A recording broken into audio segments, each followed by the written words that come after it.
doing? Happy Friday. Hey guys, kind of paused there, deciding who should speak first. How's everyone doing? I'm doing pretty well. Cold. Yeah, it's that time of year. Very cold. Yeah, the lovely Canadian air that's making its way down. Don't start, Henry. Yep. Yeah, thanks a lot, Canada.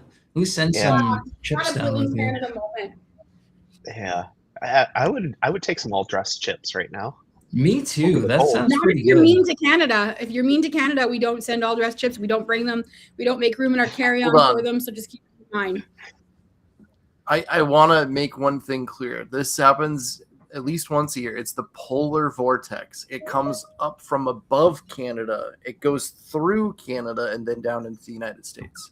So it's not coming from Canada. It's north of Canada, which I believe is international waters. Does anyone own like the North Pole? Oh, I mean, not yet. I'm like, do you want to make this political, guys? Like, because I could say some stuff right now, but I don't think it's a good idea. All right. No, sports. If we're looking at it as the polar vortex, though, I think my 7-year-old and 9-year-old rules apply of those that last touched it belongs to. So there you go. This is the Canadian air. Right now, it feels like let's talk about sports. Matt. Championship Sunday coming up. Bills got eliminated. That was nice. Wow, that's not nice. IU game was amazing. Yeah. I'm never happy to see a game. Now, I didn't watch the game, but just based on the rhetoric from the fans, I'm never happy to see a game that's won at that end of a season where it's a call, where fans feel like it's a call that made the decision, right? It just wasn't. They're just annoyed they lost. No, I didn't. I don't know enough about football to agree or disagree. I'm just saying I never like to see that. Like what happened to my Blue Jays is a perfect example of that. So like when it happens like that, it's really hard for fans to get over it because they can like see it, they could taste it, and it just creates this like anger that's not necessary. So I never like it. Yeah, no, I'd agree with that. That call in particular, though, there was a flurry of tweets and such from. You revealed your bias already. I'm not going to listen to anything you have to say anyway because you don't like the Bills. So. Well, I mean, hold on. We got Henry with the other bias. The same thing happened in the Bears game, and it was ruled the other way. It wasn't the same thing. It was the same thing. The rule was called properly in both cases. I would encourage you to read the rule book. All right, so we've hit politics, sports. Are we tackling religion next, or is I was going to say that. I might need to pray to some deity to get through this day. The school has been virtual because it's too cold, and all 3 of my kids are home, and they have 12 worksheets due. And of course, I've already heard I'm hungry at least 20 times, even though we have a fully stocked pantry and fridge. They know how to operate the microwave and toaster oven. So the one activity my middle child wants to do on a worksheet doesn't want to do anything else but the one that says go outside and build something in the snow and describe it. So that's cool. Yeah, it's -30. The whole reason that they're home is because they don't want them going outside, but yet, oh boy. So there's makes them tough. That's right. And then they can go play for the Avalanche. Dominate the league. Heck yeah, they can. Although Florida wasn't nice to us a couple weeks ago, and now we've been back down to normal. But still leading the NHL. We'll take it. No. But all right. Well, now that we've covered sports, religion, anything else, I guess it's time for the only other topic that exists is our stories. So let's get into the first story here. First, I just want to say something really quick. One of these weeks, we're going to have to talk about celebrity gossip just to get away from the sports for a second. So just saying. All right. Should make it friendly for people who don't like sports too. Just 1 week. That's all I'm saying. Anyway. All right. Next, you're on, Amanda. I'm gonna brush up on my celebrity gossip. We'll dish the tea. So we could we could talk about that hockey show that everyone's watching. Oh God. Moving on. It's so good. All right. Anyway, so against my advice, a customer got a whole building UPS, and it's not going well. This is okay. All right. I'm intrigued here.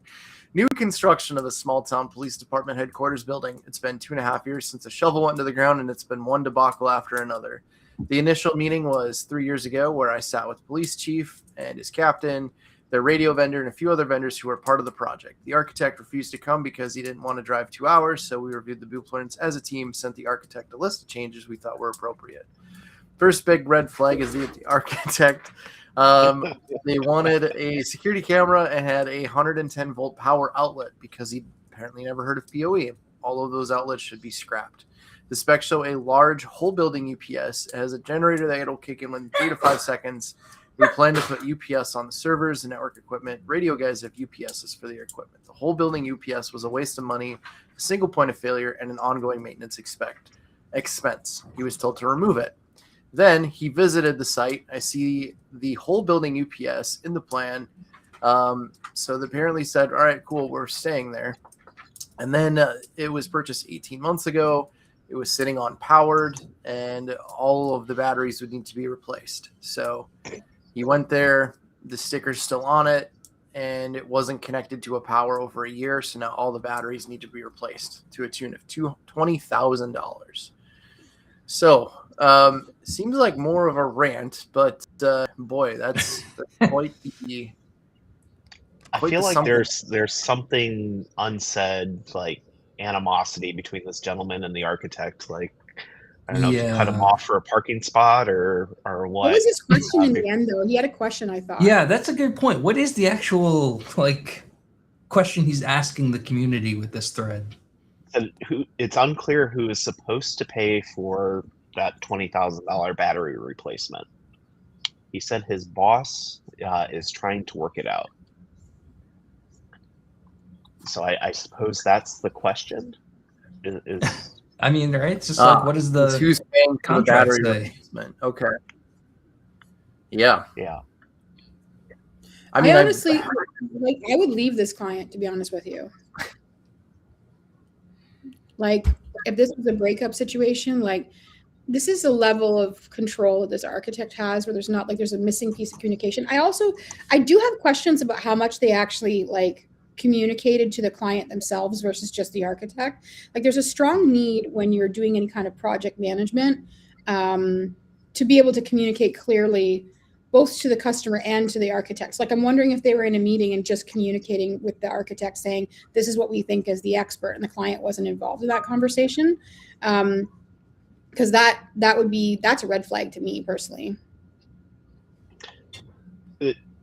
I guess where I'm thinking there's more to this beat that we don't know is he says the radio guys got 30 UPSs, and so it's was there targeting on this? I don't know.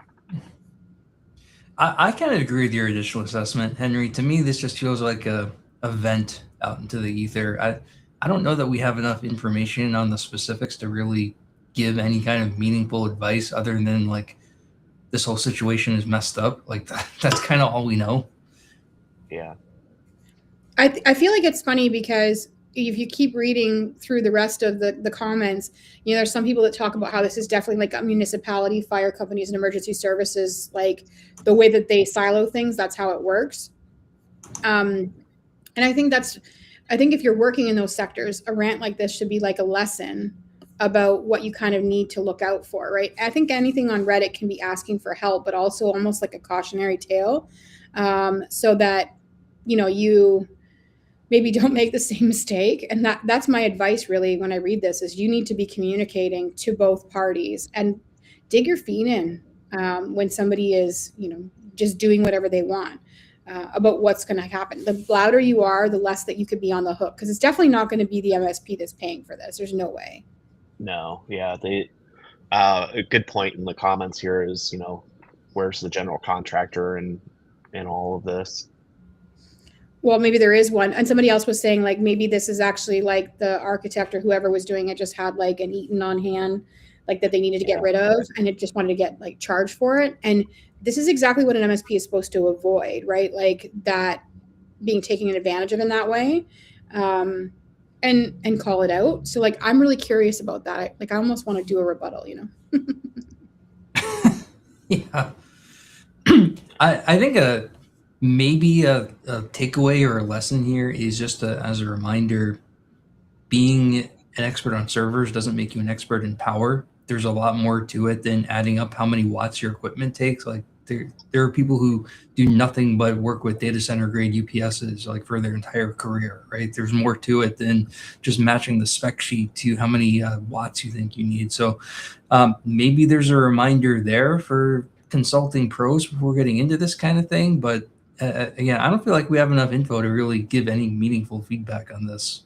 I don't think we can give feedback on his, but just like I said, the cautionary tale aspect of these types of stories are like, go through and do the same kind of root cause analysis that you would do on some sort of like issue that you had and figure out where it could have gone wrong and then prepare for how you won't make the same mistake. Because whenever I hear a horror story, that's kind of how I process it. I go like, what did they do? And it sounds like we have missing pieces. You're right, Matt, but there's also things that you can see clearly just based on his rant, that there was no trust in this particular architect, and yet no agency to be able to make any difference with the client. And that agency is really important when you're trying to have them trust you to move anything forward, right?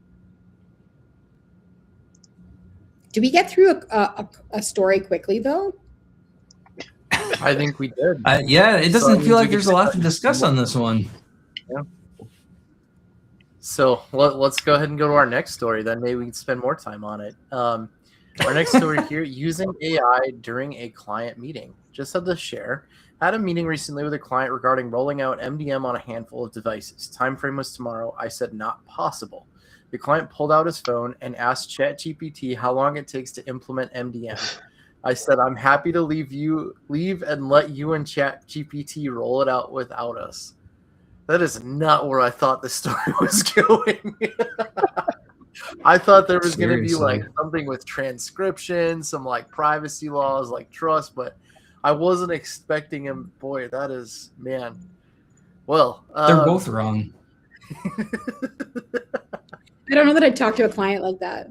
Yeah, that's right. Like, yeah. I mean, he's not wrong, but what an immature response to say, I'm happy to go leave you and your ChatGPT. Even if he's technically right, then, you know, how about try educating about why that can be an incorrect or why it's not that simple instead of just like taking your ball and going home. I wouldn't want to be either of these parties.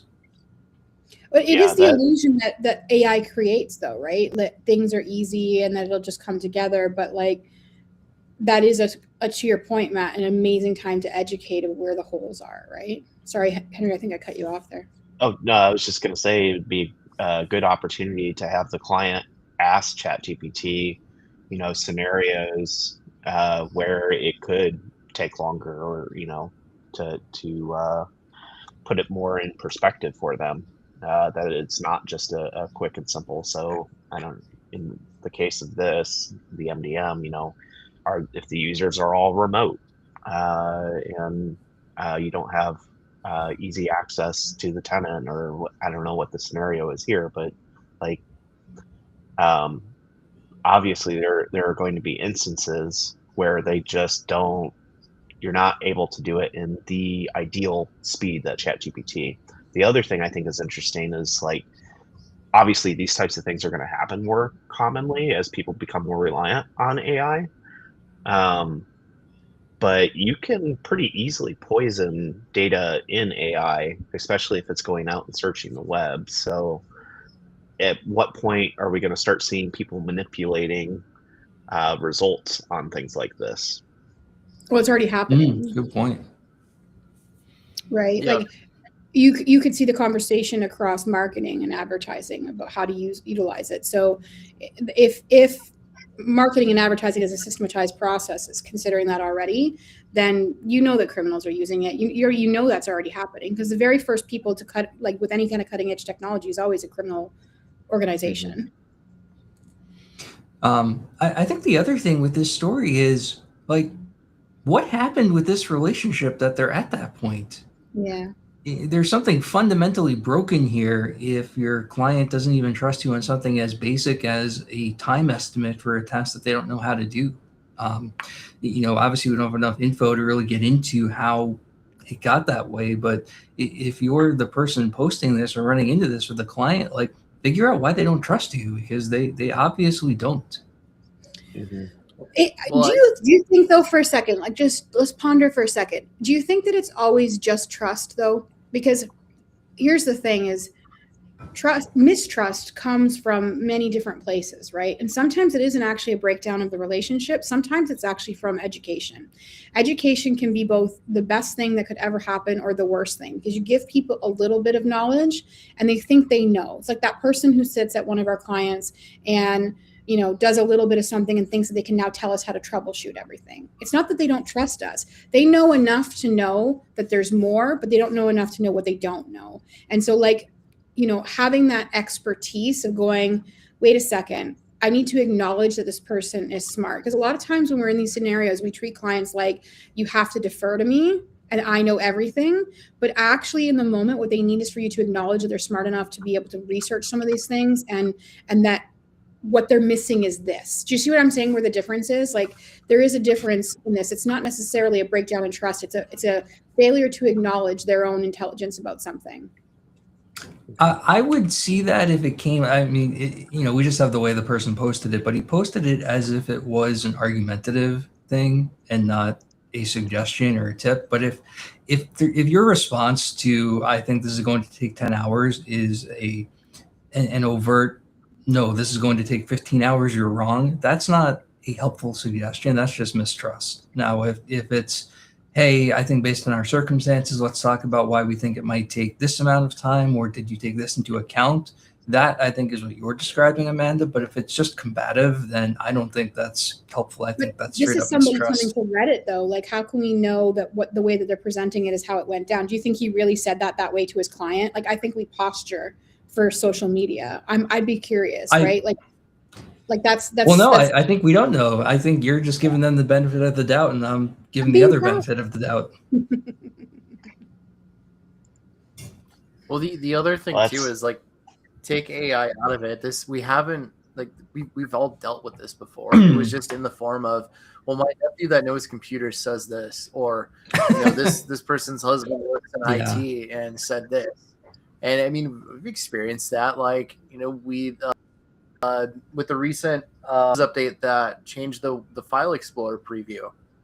It was like, we had a client who said, hey, one of our workers' husband works in IT and says, remove or uninstall this update and it works again. Can you do that for us? And it's like, well, like, sure, it'll work, but here's the reasons that we advise against it, and although it working may solve one problem, you're introducing security risk and all these other things. So again, rolling with it and going from more of a consultant type, like, outcome, or it's just really, I mean, it's just sales 101. Like, you're overcoming objections, right? It's not, although it, like, to Amanda's point, he might have just been putting that because it's kind of funny, because I mean, it is funny to think of that scenario where you're like, all right, you and chat GPT go and have fun. But we've been dealing with this for years. It just comes in different various forms of iterations. Yeah, I guess if it happened the way that he typed it up here, I would tend to believe that the client does not trust or value him and his time, since he's doing it, basically price checking him right in front of him, as opposed to, like, if I had my doubts or I wanted to shop someone, I would probably not do it right in front of them at that time. I would do it afterwards and in private. That's your communication style. There's definitely clients that are like that, right? That will be that level of, what's the appropriate word? Aggressive. But like that will do that, right? Like I don't know, if you guys have done the DISC personality styles, like we definitely have clients that have been more on that D side, pun intended, and like just be out there in the moment. Like if I am aggressive about this, I'm going to put somebody back on their heels and they're going to do what I want, right? So like, I don't know, I could see somebody doing that, thinking, if you think I'm stupid, I'm going to prove to you that I'm not. Right. I don't know if the ego is on the MSP side only. I think it's both sided. I think it's an ego thing personally. So did we solve this for them? No, we're just talking about it. Don't know that there was something to solve. Pull out your own ChatGPT and ask it to explain why your customer that is wasn't dumb. actually that was a good suggestion, Mary. ChatGPT, how do I properly present quotes? All right, let's move on to our next one. Yep. All right, in our next story, we have taking over from another MSP. I have a new prospect, which would be the first time I'm taking over from another MSP. All of my other clients have never had an MSP before my firm. Anything I should know? Should I expect the losing MSP to help me load RMM to the client's devices through our RMM? Should I ask them for ticket history, documentation? We'll likely be changing out the client's entire stack, so I'm not concerned about handing off logins. Is it standard practice for me to reach out for them for info, or should I pass that through the client? Thankfully, the client is very hands-on and can be trusted to mediate. So this is another one. We've covered transitions quite a bit, but I don't think we've ever covered a fruit. So what kind of advice do we have for the poster? So we request documentation, but expect nothing. Kind of go into it with the idea that the losing MSP may be hostile, and hopefully they're not, and they'll provide you documentation. We never expect anyone to install RMM or software on our behalf. We wouldn't do that for someone else. But if we're offboarding a client to someone else, then obviously we've got a packet of information and a whole process defined around it. So I guess this person probably would be exploring, I don't know what their documentation platform is, but that would be an interesting scenario for them to try and go through and build out documentation based on what they get from this person. Yeah, I agree with Henry. I would say expect to get passwords, and probably not anything, and sometimes not even that. Usually you'll get at least the passwords to stuff, but as far as network diagrams, procedures, some of that is proprietary info to the outgoing and incumbent MSP. I know there's some debate as to who owns that, but you're not going to get it either way. And two, you might get some info around things like licensing and keys they bought and stuff like that. But I go in expecting passwords and expecting to have to do discovery and everything else. And really, you've probably done a decent amount of discovery if you're taking them on as a client anyway, I hope. I feel like this is an interesting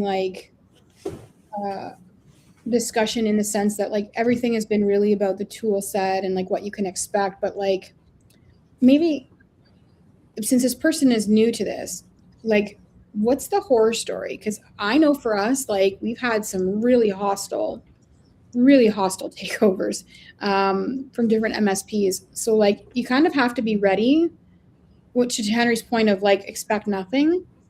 And also because if you were losing the client, would you want to take your resources and put it towards somebody else taking over them? We had a scenario, and I think I might have brought it up on the show before, where someone was taking a very complicated whole campus client from us, and their networking knowledge was, to be polite, subpar. And this place was daisy chained throughout the whole thing. It was very there was a lot of complexity. And in taking it over, they took it down 3 times and then had to have one of our technicians who understood it come out and do stuff. And they were surprised that we would bill them for it. We weren't going to bill the client. Like, you want us to come help you, we'd have to bill you, right? Like, and then if you want our person to train you, we're going to bill you. We're not going to bill the client for that. They'd have to sign off on it. They're definitely not going to sign off on that. So like having some clarity around who's responsible for what, and making sure that any kind of training stuff is clearly like discussed about who owns the bill. Those are important things. And also in those moments of transition, it's really important that you have that clarity with that client about who's doing what when, because you can assign the person to do something, but as soon as it goes wrong, they're going to tell the client, oh, it's the last person's fault, because they're already mad enough at you to be able to move on, right? So it just sours everything more. So having that really clear communication, if you're the outgoing one or if you're the incoming one, because the other person doesn't have any investment in your success, you want to be clear about who's doing what, so that you're not holding, the bag for something and starting off this relationship with something negative. One of the things that we do when we're offboarding as well is we expunge any of the client documentation on a timeline that we communicate with them, so that they know that we're getting rid of all of this, because it's, one, I don't want that liability, but two, we'll also have the winning MSP sometimes come back to us months later and expect that we're going to be able to hop in and help them with, and we want that very upfront and clear to them that we no longer have that documentation. Yeah, we provide a run book that has like firewall configurations and passwords and like that kind of stuff, and like MX structure stuff, like all that kind of stuff. But yeah, we do the same thing as what Henry said, which we expunge it. And that's also for privacy reasons too, right? You don't want to be holding on to stuff that's not a client, that's whatever. But also you delete it, but I mean, we all have good backups in case there are boomerang. You just don't advertise it because you don't want to be the one that's coming back and having to support something that doesn't necessarily, you're not getting paid for, right? So, on the not worst case scenario, right?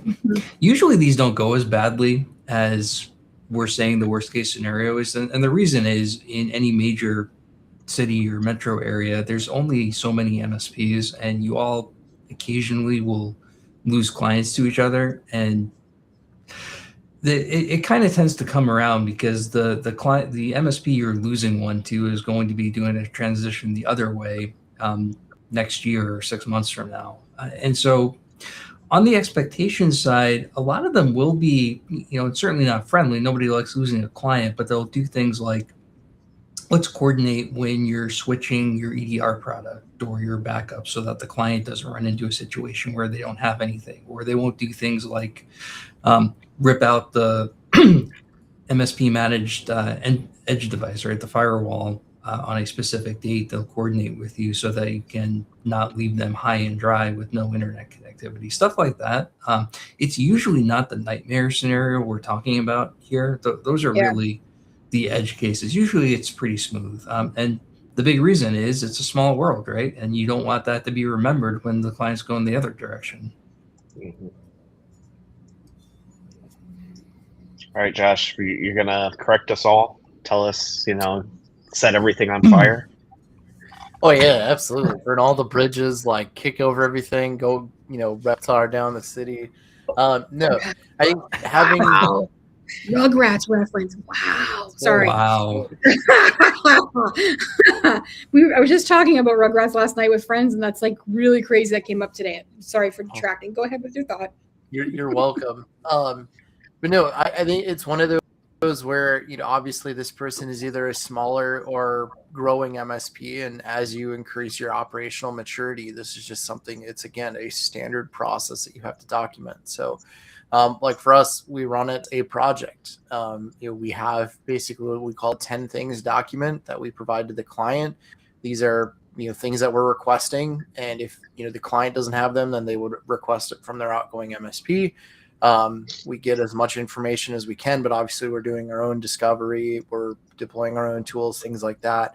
But figure out what you critically and operationally can need and have that in your request. Usually it's passwords, network documentation.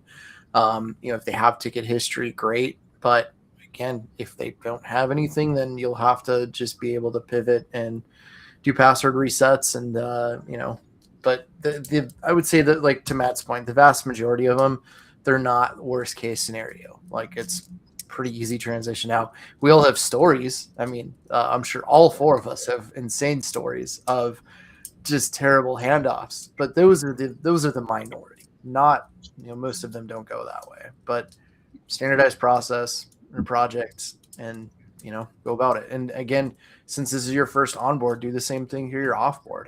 Standardize that process of, here's the documentation, send it off. So, Josh, you kind of touched on something there too, is like, you don't always know what the validity is of the documentation you're getting, because you don't know what that MSP's internal process and how good their documentation was. So it may have been a config or password from when they first installed the device and doesn't have anything that's happened ever since. Well, there is a delineation. Maybe it's the password right, to all their other clients. There is a delineation of what kind of documentation you hand off, right? Like, so we will do all the things that I mentioned above, but if we discovered like something finicky about their line of business app or like a specific nuance, we don't pass that on. That was done like under the contract. It's not necessarily something the client owns, and it's not something that I'm going to turn around and hand out. Like, that's their job to learn it, right? Like, these are things that we learned over time, and it's proprietary, like a process that was made specifically for that client to consider the nuance as well as like all these other pieces. Like, that's not something we're going to hand off. I'll add one more thing about the offboarding, although it's slightly off topic. Just made me think of it. I'm of the opinion that even though it might get done to you occasionally, really try and resist the urge to do things like withhold turning over documentation or withhold service transitions or things as some kind of stick against invoicing and financial disputes. That's what collections and the lawyers are for. And I, at least in the way we operated, we don't believe in that.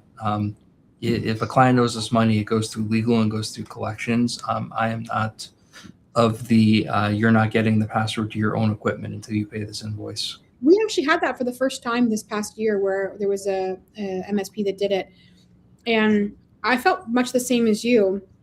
But then, without saying too much, I now kind of understand why they did what they did. I'm of two minds about it. I think it's really easy to see that some industries are very well versed at dealing with that small claims and lawyers and whatever, and it would cost you more money to get that. And this is we're all small businesses, right? Sometimes there are things that could be make it or break it. If a client is able to rack up like $200,000 worth of whatever, that's not an easy thing to just necessarily go without. So I think as a standard, what you're saying is correct. I do think there's always those anomalies where someone might push that boundary and you'd have to consider it. But we all have different like approaches, right? Yep. And I think even if you have a value or you have an operating procedure, you can always throw it out the window for a specific scenario, like as a one-time thing, right? Yeah. Being able to be flexible, and yeah, it's there's all sorts of different scenarios out there, but I think, from a reputation and not burning bridges side, just don't be an a-hole. That's a good life motto right there. Yeah. It's good advice. Good advice. The only problem is what let's go ahead is defined differently by each person, so that's also good to remember. That's true. Our moral compasses have different norths. So listen, I went to philosophy last night. This is like group that I go to, and we actually discussed morality. That's why this is like super in my head right now. Well, I don't know if we're going to solve that, but we can at least discuss our next story here. You're solving for it. Right. Roll with an iron fist. Yep. In our next story, the cloud marketplace Paxate accidentally exposes data on 1,800 MSP partners. So, cloud marketplace and distributor Pax8 has confirmed that it mistakenly sent an email to fewer than 40 United Kingdom-based partners that contain a spreadsheet with internal business information, including MSP customer and Microsoft licensing data.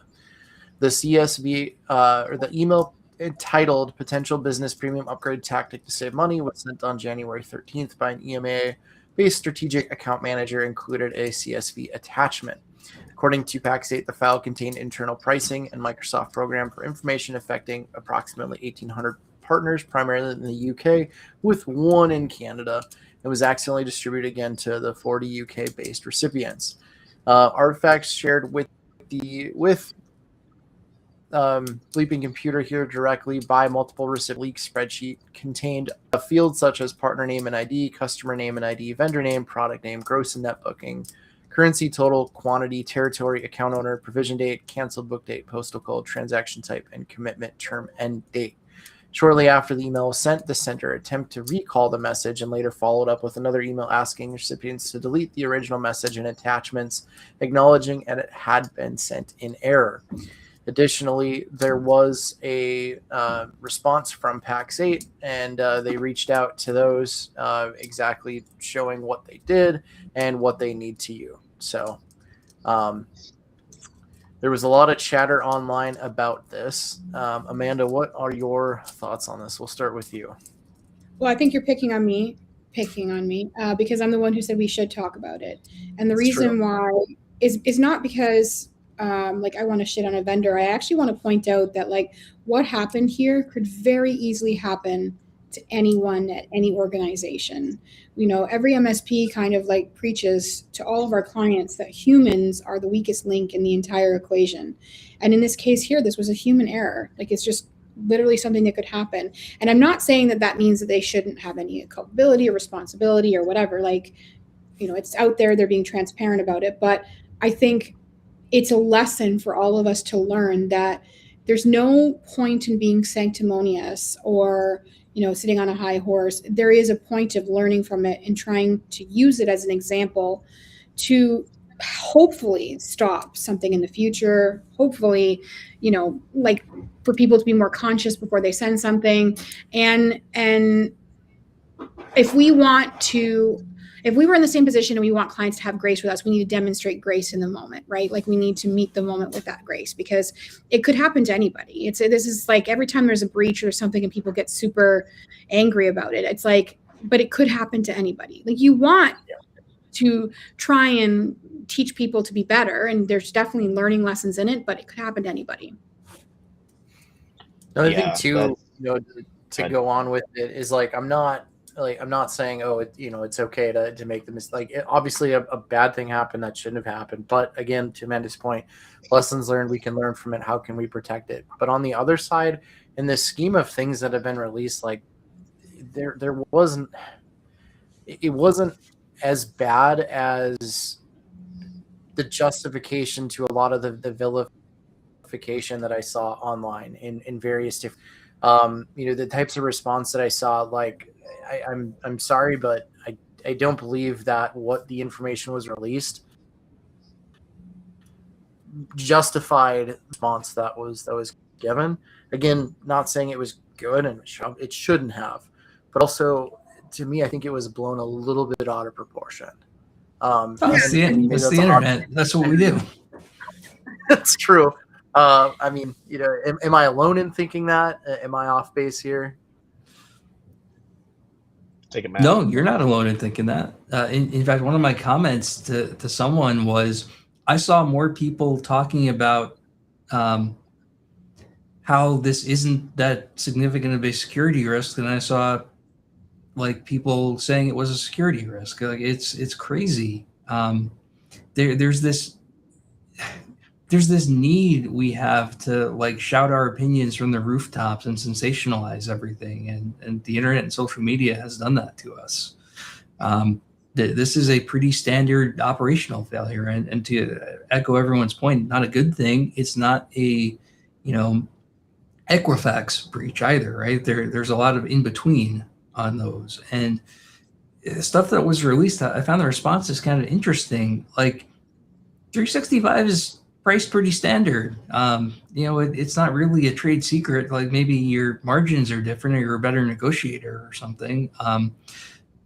But I saw some ridiculous takes like, hey, I can figure out what SKU your clients are using and target. Like, what? You're probably using Business Premium, right? It's just a pretty good guess if you're a small business. Like, all this stuff is just a little silly, and I think it's an interesting case study in our need to react to things, right? Kind of social commentarying what has the culture of reaction videos done to us that we feel the need to like have a hot take on everything. What say you, Henry? Are you posting on YouTube with a crazy clip? Just you angry with like your fist raised and that's my alter ego. Yeah. Henry him. No, I think like you guys have touched on is anytime there's an incident, it could happen to anyone, whether that's self-inflicted or an external threat actor. And you try and learn from it. Yes, it sucks. No one wanted this to happen, and obviously there's lessons to be learned around DLP. The only thing that I could see like exasperating from this is that like if there are competitors in direct markets with each other, that it gives them information about what clients they had. And you could go after that. I could potentially see that, but I would hope that if Pax8 saw that there was a large movement of one MSP's clients over to another, and they're across the street from each other type of thing, and they were included in this, that Pax8 would say, hey, hold on a second here, is this a result of this? Yeah. Outside of that, the comments that I saw about this impacting M&A, I'm sorry, but if they're doing due diligence, they're going to have all this information anyways. Yeah. I don't see how that's going to impact M&A. So yeah, it sucks. Don't want to see it happen. Do better DLP, put in better processes, but yeah, like every incident could happen to anyone. Well, I had a conversation in the MSP Geek Hangout about it this week too, and one person was going on about it, and they were complaining, and they had a very negative view of it. But then in the process of talking about it, they also were saying that they've been frustrated with Pax8 because they've had too many account management changes. And then I was like, okay, have you escalated it? Have you talked to anybody higher to be able to express your frustrations? Because in my experience with Pax8, like when I've done that, they've listened and redirected me. And I'm almost curious, like, and maybe it's if somebody from Pax8 watches this, I'd almost reach out to the people who are angry and find out if they like their account manager. Because I think how you feel about these types of scenarios definitely is affected by your impression of that company, right? So like I wouldn't be surprised if we go and talk to those people who are beaking off in comments and find out that they were already frustrated by something. And this feels bigger than it is because the root cause of their anger isn't actually the breach, it's something else. And I think the lesson there is also, you should do the same when you're listening to your clients, because one thing that makes them frustrated, there's probably like 8 more things underneath it. Anytime something happens, I always want to learn the most from it. And like, this was something that stood out to me this week. I'm like, oh man, like I've had a great experience, like, but other people who are in a very negative headspace about one particular vendor at any given time, it's probably because they've had a lot of negative experience. And if you as a vendor want to figure out how to turn that around, like that's valuable information, right? No, it's a good point. Yeah. Because if you already have that negative, connotation, reputation of it, it's really easy to just to feed the pile on. And yeah, it's one of the many things that you're justifying your feelings with. So, all right. Well, we got 10 minutes here. Let's go ahead and really quickly go over. Let's skip our next story and go to the last story. Sorry. But let's do the whose fault is it when end users AI doesn't work. So we have started to get tickets from users complaining that Copilot doesn't work. Strange errors, quirks, freezing, random stuff happens because Microsoft.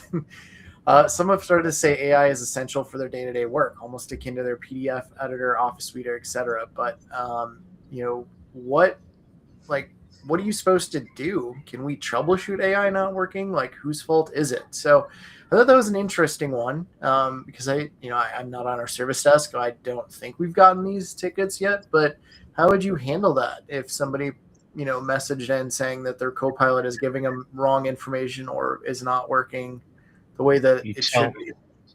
You tell your friend to stop taking Microsoft down.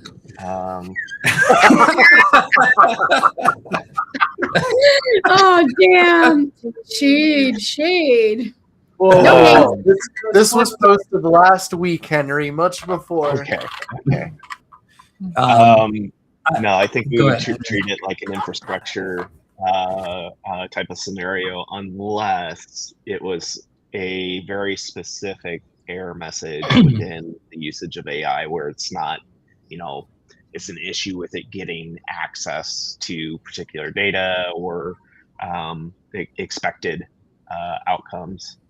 But if it's just general access, yeah, we would treat it like an infrastructure failure. But Yeah, the like, specific- is it broken or is it giving bad results, right? If it's broken, then yes, we can fix it, like freezing up or, the website won't load or something like that. If it's not giving you the answer you expected or some kind of prompting issue or something like that, that's a different kind of engagement. That's more of a pro services engagement at that point. But even then, that's not something we necessarily have control over, because we're not the ones who, unless you programmed a chatbot for them, which then it should be yours to support. But if we're just talking about somebody using ChatGPT, then we can't go in and reprogram ChatGPT.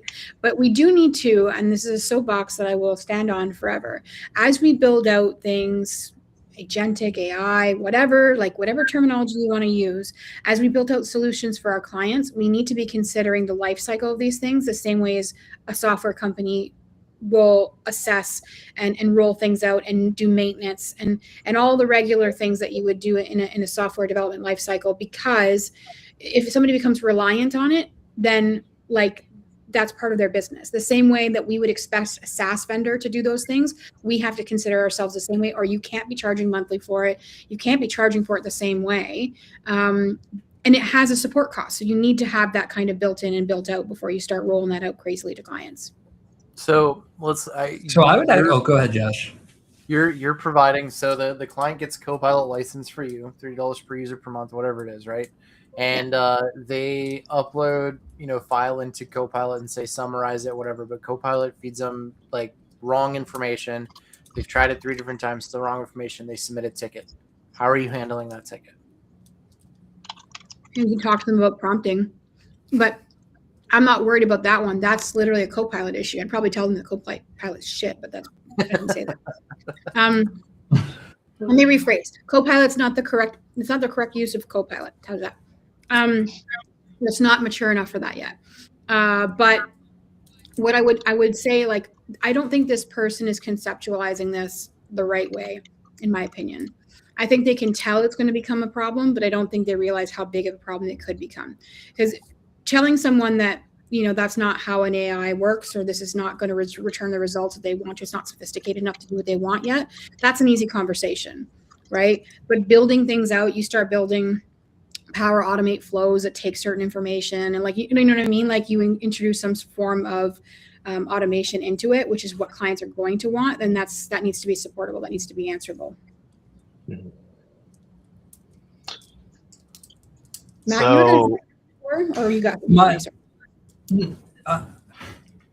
I'm trying thinking not to take us too far off course. do status pages for a lot of infrastructure that's out there, but I haven't seen a status page yet for an AI engine. Do you guys do anything like that? What do you mean? So saying like that statuspage.io of up down. I think I remember Hats doing something about it. As a partner, we get notifications if certain things are down from them, but I don't know if that's public because they use multiple. Yeah, I haven't seen anything. Yeah. The only thing I'll add to this is. Oh, go ahead, Henry. I was just gonna say, how are you guys notifying clients when there's an outage in infrastructure? Oh, Do your clients care? They do. They definitely care when They Microsoft do. is down. You just send them an email that Microsoft is down. I mean, Oh my God, Josh. No, we actually called all our customers yesterday because we were getting an influx of tickets of this isn't working, that's not working. So we were like, whoa, let's just call everybody. Obviously, an email is not going to be a good idea. We do have a status page for like certain parts of things, but obviously that's not going to work in every scenario. And it just depends on their availability to remember to go look at it, because you can create something that doesn't mean a client remembers. We do have it in the client portal, but nonetheless, I think really phone call is best sometimes, because there's sometimes questions that come along with it. And when it's something large scale that's super impactful, you're able to mitigate some fears and some concerns and whatnot. That's just my personal opinion. It's not always scalable, but it's what we prefer. How about you, Josh? What do you do when there's an outage?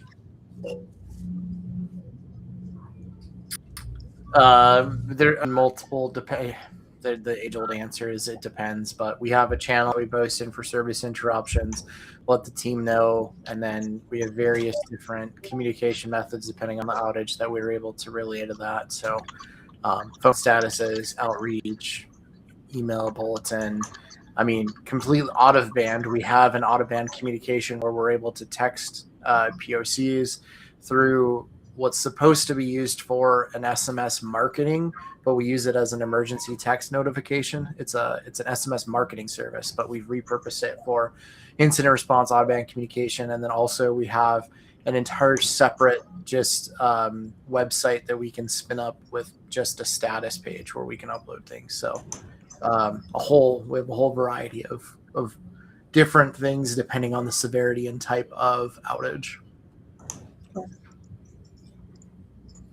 Yeah, we're using this, or we're starting to play with statuspage.io because it has some automated monitoring in it. You have some manual control, and then it also has an integration with Twilio for SMS notifications. But yeah, it requires some configurations, not an out of the box type of thing. We have like 30 seconds left, but I want to get this point in about the AI conversation. Somebody mentioned a monthly fee or charge, and I just want to say, like, be careful about charging your clients for supporting AI as a separate line item. You get into this implied supportability, which we just decided you can't really guarantee. At best, you can kind of help with prompt engineering, but you suddenly become responsible for the output, or at least you do in the client's mind, and you have to have that battle over and over again. So yes, it's an opportunity for a revenue stream potentially, but you're now sort of becoming responsible for the results of AI, which is not a good place to be in. Yep, agreed. Well, I'll wrap this up really quickly. So thanks again for joining us. Thank you, Amanda, for joining us as well. Let's go ahead and get to the things that we want to shout out. So I know most of us will be at Right of Boom coming up here. I'm going to post that event page. There we go. There we are. Right of Boom. So first week of February in Las Vegas, IT Expo, MSP Expo, February 10th through the 12th in Lauderdale, Florida. Pink 26 ITSM, February 16th through the 19th, and ASCII Edge. And then go ahead, Amanda, you had something that you want to share? Yeah, I think they're going to put the link in the chat, but I'm hosting a webinar next week on behalf of Avik, and we're going to have some lovely MSP friends come and join us, and we're going to talk about what we're focusing on for 2026 and basically how to do some really good goal setting so you can set your year off right now that everybody's had a chance to breathe a little bit after the holidays and catch up on the work. I know that there's some time to really look at what you want to do this year, so this is a good way to get behind the scenes and be able to get some insight into what other people are doing. So I've got some amazing guest hosts. I've got Dustin Bolander, Dean Trempless is coming on, Jennifer Roy, and Jason Kane. So it'll be a good time. Awesome. Perfect. All right. Sounds great. Thanks again for episode, and we will see you guys next week. Bye, everyone. Have a good week. Bye.